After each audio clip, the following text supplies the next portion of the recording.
बारामती पोटनिवडणुकीमधून 17 उमेदवारांची माघार. अद्याप 36 उमेदवार निवडणुकीच्या रिंगणात. दुपारी 3 वाजेपर्यंत अर्ज मागे घेण्याची मुदत.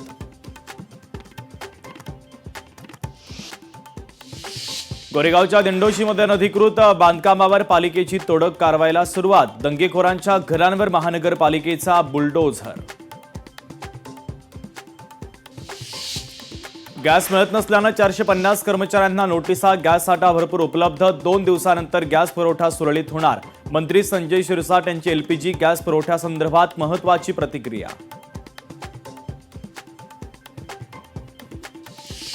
कोल्हापूरच्या रंकाळा तलावात थेट सांडपाणी. जलचर प्राण्यांना धोका निर्माण होण्याची भीती. महापालिकेच्या अधिकाऱ्यांचं प्रदूषणाकडे दुर्लक्ष.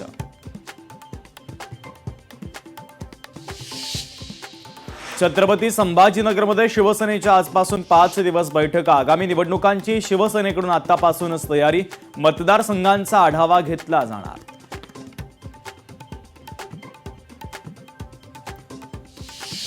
शेतकऱ्यांसाठी युनिक फार्मर आयडी क्रमांक बंधनकारक. अद्याप 27,297 शेतकऱ्यांचा आयडी नाही. आयडी शिवाय शेतकरी योजनांना मुकणार.